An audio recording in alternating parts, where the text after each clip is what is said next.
So, recently I did a video looking at Final Fantasy Tactics, the Ivalice Chronicles, and giving some beginner tips on how to get going with the game, how to get the best start in Chapter 1, and the response was very positive, with a fair few people saying, oh, could you do more? So, here we are, with some mid-game tips, so like Chapter 2, Chapter 3 kind of tips, for Final Fantasy Tactics, the Ivalice Chronicles.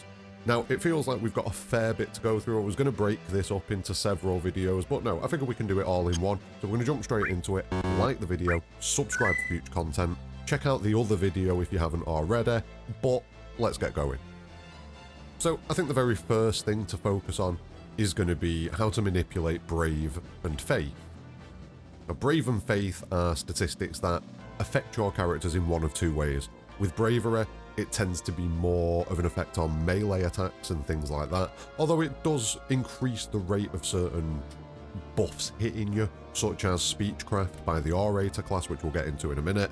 But Bravery, you want to push it nice and high. The highest you'll be able to get it on pretty much everybody, I think, is 97. I don't think you can get it higher than 97 just due to the way that the numbers work out, but push it to that number as soon as you can.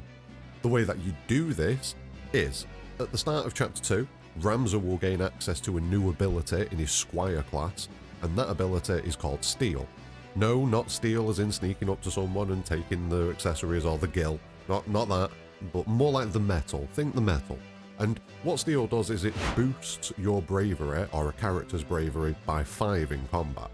And by boosting a character's brave in combat, you can then make it so that they are left with a boost afterwards. Basically, for every 4 points of brave that you add to a character in combat, they will keep one of those points after the encounter.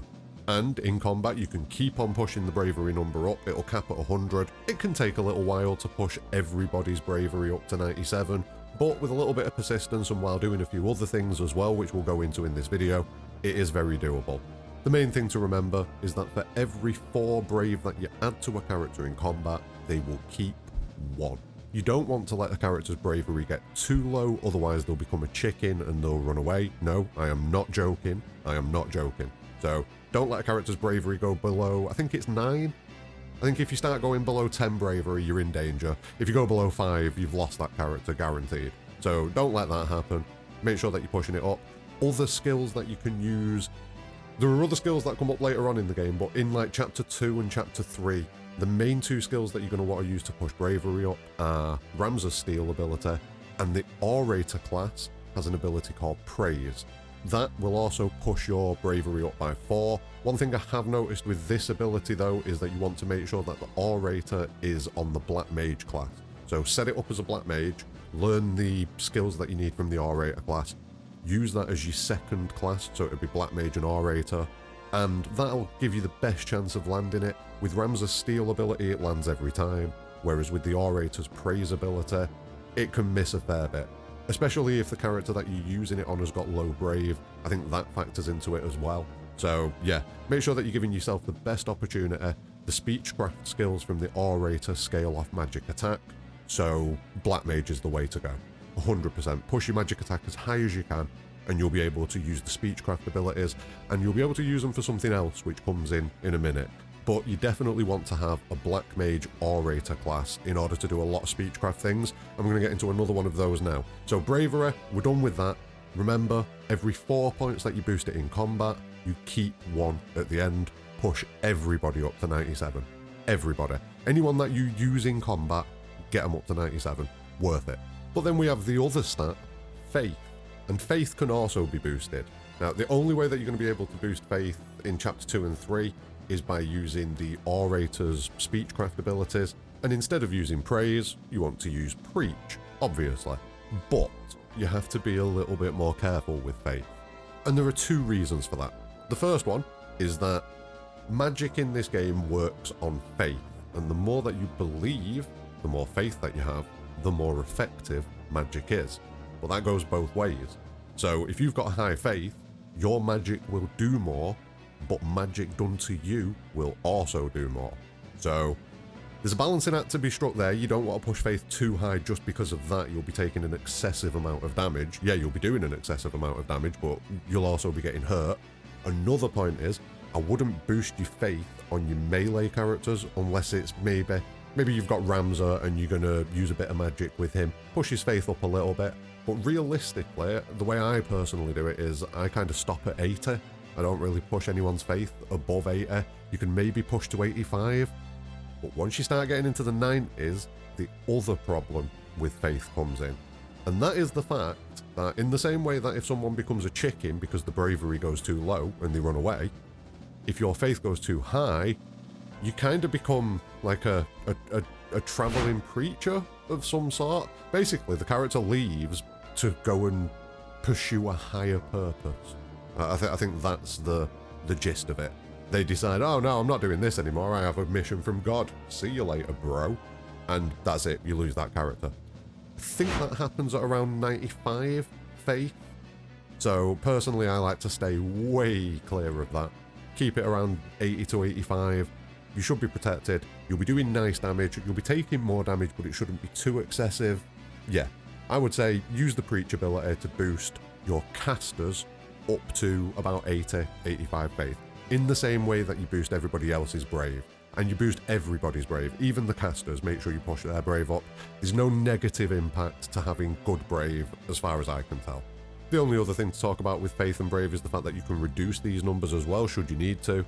That is done by reducing faith using the Enlighten ability from the Orator class. And there are a few ways you can reduce bravery, but the easiest one to acquire quite early on, again from the Orator class, is the Intimidate ability.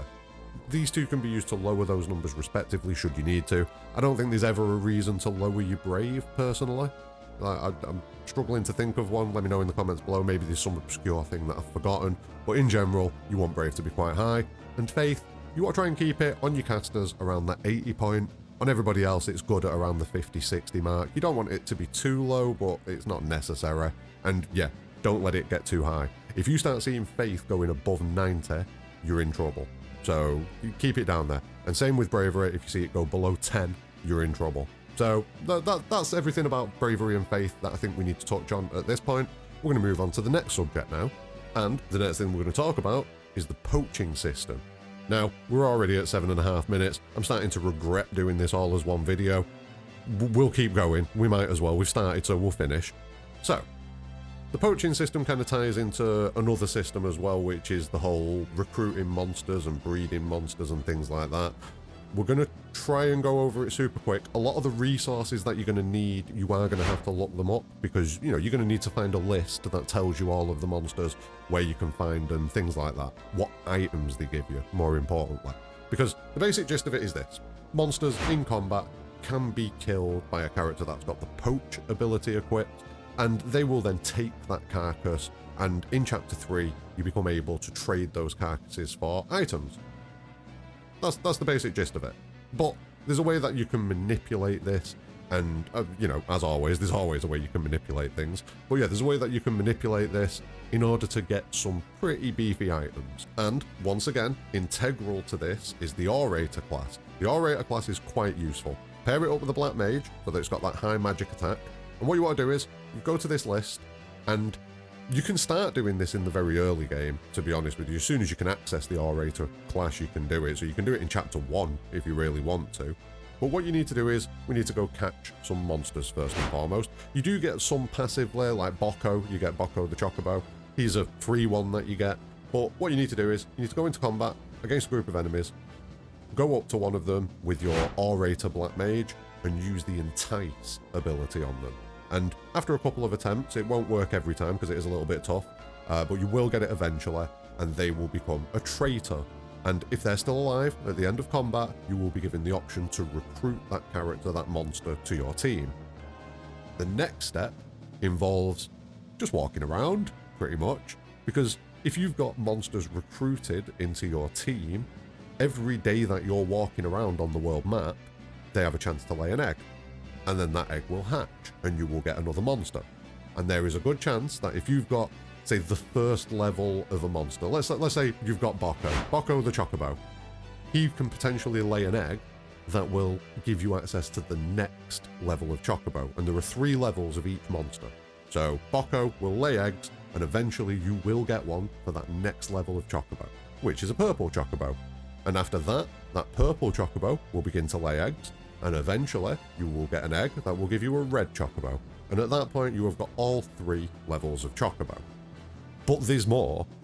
What you can do then is, once you've got that chocobo, that red chocobo, if it's got an item that you decide you want, which I believe it has the Barrette item, which is quite useful piece of headgear, gives you immunity to a few status effects, you can start a combat encounter, put 4 of your characters in, and then put this red chocobo in, and then immediately turn on it with any characters that you have with Poach, kill that monster, it will die, you will get a carcass. Now, to quickly talk about carcasses, there are 2 types of carcass you can get from a monster. You can get the common carcass, which, you know, is pretty common, standard, or you can get the super shiny mega deluxe rare carcass.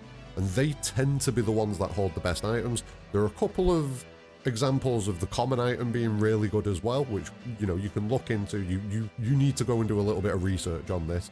I can't do everything in this one video. I may do a future video where I go over everything. Let me know in the comments below if you want that. But you can easily Google Final Fantasy Tactics Poach list. That's all you need to do, and it'll give you a full list of everything that you need. But yeah, I digress. Like I was saying, 2 different types of corpses. One is the common, one is the rare. You will usually be looking for the rare one. If you get the common corpse, so I mean, like, turn 1, kill whatever creature you've put into the combat with you. Make sure it poaches.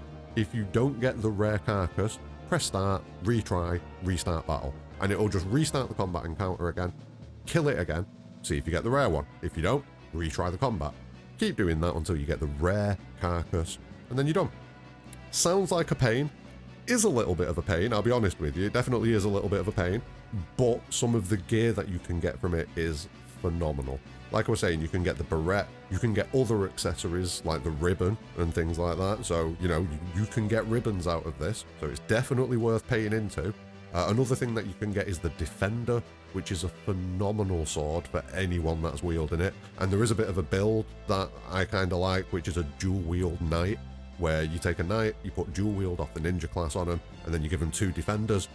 They will pretty much parry everything that's thrown at them. Like, normal attacks probably aren't going to hit them at any time in the near future, but we'll touch on that later on. The point that I'm making is, what you want to do is find out which monster you want to catch the base version of it, because it will be easier to catch that base version of it. You know, you'll be able to get access to it faster. Some of the higher ones you don't get access to until late in chapter 3. You can start doing this in chapter 2. So yeah, catch the monsters that you want, target the specific item that you want out of the list. So for example, if you want to get defenders, you want to target the tree ant creature, catch one of them, run around for a bit, eventually you'll get eggs, eventually you'll get the rare version, you know, the level 3 version of that creature, take it into combat, kill it until you get a rare carcass, done, you've got a defender. In order to get these items, what you need to do is you need to go to one of 3 cities, I believe it is. Daughter is probably the one that I've used the most. You go there, there's a pelt trade person, and you just trade it for money. You just trade the carcass in, give them a little bit of money, boom, you get your items. So yeah, that's the way to do it. As far as getting the eggs to hatch, that can be a little bit of a pain. It's good that you can flee encounters now, so you can just ignore the encounters and just run up and down the map. But I mean, I'll show it on screen now, it's just me running up and down the map. Another thing that you can do while you're doing this is pick up errands from all the various towns and send all your characters on them. You can get that gil, you can get job points. You can also get some quite interesting lore moments and bits of information as well, so I do recommend doing the errands. You don't get anything mega out of them if I remember correctly, but you get lore, you get world building, you get a bit of gil, you get some JP. It's worth doing, and while you're running around doing poaching, you might as well get the errands out of the way. You know what I mean? Double up on tasks. So that's how I would recommend doing it. Take some errands, run up and down the map with a few base monsters. So don't do it with just one. Get a chocobo, get a tree ant, get a bomb. Do you know what I mean? Just grab one of each if you can, of like the early accessible monsters. I'll put a link to one of the lists in the description of the video so that you can go and see what I mean. But yeah, stock up on about 5 or 6 of them. One thing that you want to do is in the settings options, there is a quick dismiss option. You know, like it lets you dismiss monsters quickly. All that means is that when you go to dismiss a monster, which you're going to do a lot of because you're going to end up with loads of monsters that are pointless, you always want to just kind of have one of the highest version of the monster that you've got. And that'll lay eggs for the next level and the level below. So you're covered on all fronts. But yeah, you can turn this setting on and it just makes it so rather than holding the dismiss button, you just have to tap it. Speeds things up a little bit, do that. But yeah, that's Poaching in a nutshell. I can do a more in-depth video on it in the future, but this video is already huge, so we're going to try and smash through the last few topics now, because we do have a couple more things to go into. But I think Brave and Faith and Poaching are probably the two main things that we're going to talk about in this video, and the main two things that you need to focus on from this video, in my opinion, because Bravery will make you super strong, Faith, you've got to be careful with it, but it can also make you quite strong, and Poaching will give you access to some insane gear that you probably shouldn't be getting right at the start of Chapter 3, because you can do a lot of this groundwork in Chapter 1 and 2, and then as soon as you gain access to, trading in these carcasses in Chapter 3, boom, you fly in, you've got loads of stuff. So yeah, I recommend doing some setup work if you can. But yeah, they're the main three things to focus on. Brave, Faith, Poach. Big things. The next one is one that I haven't really focused on yet. It's probably something that I'm going to focus on a little bit in Chapter 4, because there are some pretty big items that you can get from it. But in the first 3 chapters, I've not really concentrated on it that much. That's Treasure Hunter. I'll just briefly go into this. Basically, there is an ability that you can equip to your characters called Treasure Hunter, and it means that if they stop on a square on a battle map, and that square has an item, they will find that item. That's it. Simple. There are pages and websites that have got all of the locations. These are static locations, so you'll be able to, trust these lists and find the specific item that you want.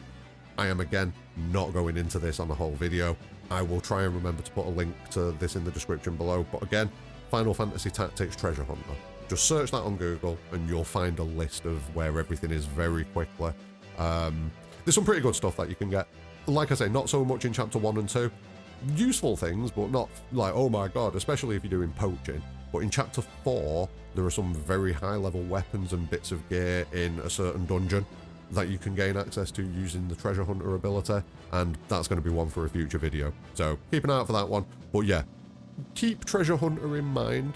Don't obsess about it too much in the early stages, unless you really want to, because you can get some stuff out of it. And yeah, just keep it in mind. It will become useful in Chapter 4, I promise you. Hey, that one was pretty quick. That one only took about 2 minutes. I'm getting better at this. Next up is some of the unique characters that you'll gain access to. Spoilers, in Chapters 2 and 3, you'll pick up a couple. We'll talk about the first 2 that you pick up. Mustadio and Agrius, both useful characters. Mustadio's got a gun, so it lets him just pick things off from range. It's a unique class, and that's the thing with these unique characters. In the same way that Ramza has his unique version of the Squire class, each of these characters also have the same thing. So Mustadio's got his shooter class, can't remember what it's called. Agrius has got the Holy Knight class, which is very useful, and you definitely want to pump some power into that. There are some good builds for Agrius, that come in quite handy. It depends what you want to do. You can add a bit of support to her by giving her the Chemist ability or White Mage abilities. You can also focus on Knight. You can also focus on Ninja or Samurai and give her some boost. There are a lot of options with Agrius. Samurai is quite a good one. Holy Knight Samurai, that's quite fun. But she's already pretty beefy, so you might want to go for support. But anyway, unique characters, unique classes, they are strong. So you want to level them up, bring them up to the same kind of point as your party, and in certain circumstances you will want to use some of them over your characters. Later on in the game, you gain access to some crazy characters. Everyone knows that you get Cloud, and he's been beefed up quite a bit from the PS1 version of the game, but there are other characters that are crazy good. So focus on unique characters when you get them, level them up, catch them up to you, because you've probably been doing some grinding like I have, so you're going to be massively over leveled compared to them. So try and catch them up to you as much as you can. Make sure you push their bravery up, or their faith. Keep them, use all of the tips that we've done earlier, basically. And I might do a video with like the best builds for unique characters, possibly, because there's not many of them. There's only about 5 unique characters if I'm counting properly. I think it's 5. So we can have a look at like what the best builds are for them. That's going to be a future video probably. I've got a bit of time this week, so I'm going to try and smash out as many videos as I can. So yeah, keep an eye out for it. But anyway, unique characters, that's the deal with them.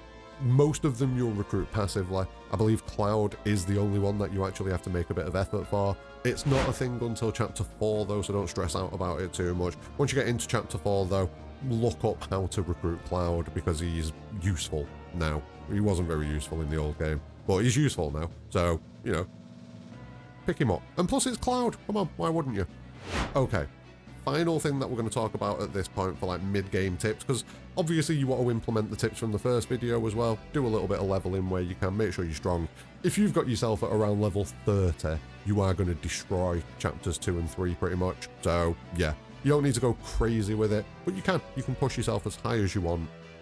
It's all good. Do your thing. But we've got some build suggestions. Now, the Monk Ninja class that I went over in the first video will carry you all the way. I'm not even lying, it's super strong. Especially if you follow the first tip at the start of the video and boost Ramza's Brave, or whoever your Monk Ninja is, boost their Brave up to 97, and then you want to learn the Shira Hodori ability from the Samurai class. Now, Shira Hodori makes your evasion the same as your Brave, meaning that you will evade 97% of attacks thrown at you. Yeah, pretty silly. Another option to go with Monk is the Monk Thief. It just makes stealing a lot easier. So if if you're looking to steal some items, Monk Thief is probably the way to go. Another option that I spoke about earlier on in the video is that dual wield knight. So you put yourself on knight, you take the dual wield ability from the ninja class, and then you slap 2 defenders on them once you've picked them up from the poaching mechanics. And I mean, yeah, at that point you're just not really getting hit. Again, it's a very similar thing to the Monk Ninja plus Shira Hodori. It's just a bit broken. Normal attacks aren't really going to be hitting you. So yeah, there's some pretty good melee classes. You can also look into a samurai build potentially. There are definite options. As far as your caster goes, you're going to spend a lot of time with a black mage orator kind of build going on for the speechcraft and everything like that. Once that's finished though, I would probably go black mage arithmetician if you've put some levels into that. Arithmetician's a bit of a crazy one. It's like doing maths in your game, but the easy way to do this is select the variable, select the value, select the ability, and just see how many targets it's going to hit on the map. If it's not hitting enough targets, go back to the value, change the value, check it again.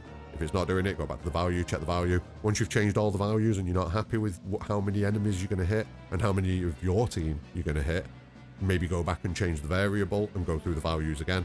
It's a bit of a slow one, but it does insane amounts of damage if you can get, say, 2 or 3 of the enemy anywhere on the map. Do you know what I mean? It's a very useful thing. Takes a little bit of practice though, takes a little bit of learning. So mess around with Arithmetician in some pretty chill fights first off, just to get the hang of it. And it is going to be useless for a little while, because until you've learned some of the skills, there's nothing you can do. You need to learn at least one of the trigger values and at least one of the variables. So if you've not got that, then you can't use it. So it takes a little bit to come online, but once you do get it online and once you figure out the nuances of it, very powerful, very powerful. And in all honesty, Arithmetician goes really well with any of the caster classes. They're all pretty useful. At the mid-game point, you're probably going to be looking at either Black Mage or White Mage. It depends, you could have a Black Mage Orator and a White Mage Arithmetician, and you kind of covered a lot. The only thing that I'd suggest that you'd need to do there is, on the character that's a White Mage Arithmetician, go and look at Black Mage and learn a few of the abilities, because if you've not got abilities learned, Arithmetics can't use them, so you have to learn the abilities on the base job. So, set yourself up with some Black Magic. The Arja spells don't work with Arithmetics, but the Arga spells do. So Thundarga with Arithmetics is super powerful. I've been having a good time just spamming that, it works. But anyway, that is mid-game tips for Final Fantasy Tactics. A little bit more rambly than the first video, because we were it's not really taking you step by step through the first 10 hours of the game or whatever we did in the first video. It's a bit more like, these are things that you can do, you should do them, try to do them, here's how to do them. So, bit of a weird one, hope you enjoyed it. I will definitely be looking at some endgame stuff, such as how to recruit Cloud, the best team composition that you can look at, how to do some of the bigger fights in the game, things like that. I'm going to look into getting one of those videos done, but I have so much stuff to catch up on regarding like Final Fantasy VII Remake stuff, so I'm probably going to pivot to that for the rest of the week and then come back to Tactics. But if you've got any questions about Final Fantasy Tactics, leave them in the comments below. It'll either find its way into the next video, or me or someone else who's mega helpful in the comments will respond to you and let you know the answers that you need. But yeah, that's the end of this one. Like the video, subscribe for future content, but more importantly than all of that, have a great day.